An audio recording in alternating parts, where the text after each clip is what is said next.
오스왈드 챔버스 주님은 나의 최고봉 8월 24일 주일 영적 회개 장부 너희 중에 누가 아들이 떡을 달라 하는데 돌을 주며 마태복음 7장 9절 말씀 하나님이 주시지 않는 이유 예수님은 본문에서 착한 아들이 아버지에게 떡을 달라고 하면 돌을 줄 아버지가 없다는 예화를 하셨습니다. 그런데 우리는 종종 하나님과의 관계에 있어 문제가 있음에도 불구하고 하나님께서 내 기도를 당연히 들어주실 것처럼 생각합니다. 만약 내가 기도를 했는데 하나님이 주시지 않는다면 그것은 단순히 하나님의 뜻이니까 라고 말하고 좌절할 문제가 아닙니다. 그보다 왜 하나님이 응답을 주시지 않으셨는지 내 삶을 돌아보아야 합니다. 혹시 나는 가족, 동료, 친구들과 바른 관계를 맺고 있지 않는 채 기도하고 있지는 않은지, 나는 하나님의 자녀답게 살지 않으면서 은혜만 구하고 있지는 않은지 살펴야 합니다. 나는 성격이 까다롭고 화도 내지만 그래도 하나님은 내 기도를 들어주셔야 해 라는 태도는 옳지 않습니다. 그런 마음으로는 결코 하나님의 축복을 받을 수 없습니다. 영적 회개의 장부를 열어보라. 우리는 종종 우리의 잘못을 회피하면서도 하나님께 더 많은 은혜와 복을 달라고 기도합니다. 마치 빚을 갚지 않으면서 또 다른 돈을 달라고 하는 것과 같은 모습은 아닌지 돌아봐야 합니다. 나는 남을 용서하지 않으면서 용서를 구하고 있지는 않은가? 나는 친절하지 못하면서 하나님의 은혜를 달라고 하고 있지는 않는가? 나는 하나님의 자녀답게 살아가지 않으면서도 하나님의 자녀라고 주장하고 있지는 않은가?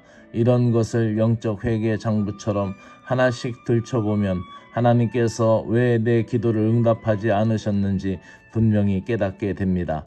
기도의 본질, 우리의 기도가 단순히 종교적인 습관, 경건해 보이는 말 또는 감정적인 열심으로만 가득 차 있다면 그것은 공허할 뿐입니다. 우리는 종종 스스로 영적인 안개 속에 머무르기를 좋아하면서 그것을 신앙이라고 착각합니다. 그러나 예수님께서 분명히 말씀하셨습니다.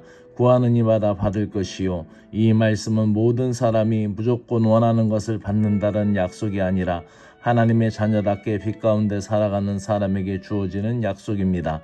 하나님이 주시지 않는 이유는 하나님께 문제가 있는 것이 아니라 내 삶의 회개 장부에 빚진 것이 남아있기 때문입니다. 그러므로 기도의 응답을 원한다면 먼저 하나님의 자녀답게 살고 빛 가운데 걸으며 인간관계와 성품을 바로 잡아야 합니다. 그때 우리의 기도는 능력있고 살아있는 기도가 될 것입니다. 기도하겠습니다. 구하라 그리하면 하나님께서 너희에게 주실 것이다. 찾아라 그리하면 너희가 찾을 것이다. 문을 두드려라 그리하면 하나님께서 너희에게 열어주실 것이다. 구하는 사람마다 얻을 것이요 찾는 사람마다 찾을 것이요 문을 두드리는 사람에게 열어주실 것이다. 너희 가운데서 아들이 빵을 달라 하는데 돌을 줄 사람이 어디 있으며 생선을 달라 하는데 뱀을 줄 사람이 어디 있겠느냐. 너희가 악해도 너희 자녀에게 좋은 것을 줄 알거든 하물며 하늘에 계신 너희 아버지께서 구하는 사람에게 좋은 것을 주시지 않겠느냐 라는 말씀을 기억합니다. 그럼에도 불구하고 나의 기도가 응답되지 않을 때 나의 영적 회개의 장부를 다시 펼쳐봅니다.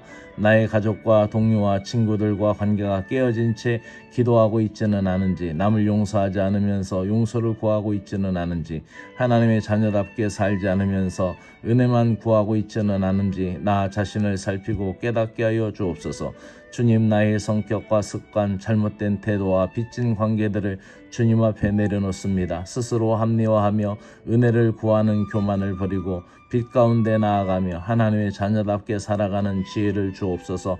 주님, 공허한 말과 감정적인 열심이 아닌 주님을 향한 진실한 순종과 헌신의 기도가 되게 하옵소서. 오늘도 우리를 주님 앞에 세워주시기를 소망하며 예수 그리스도의 이름으로 기도드리옵나이다. 아멘.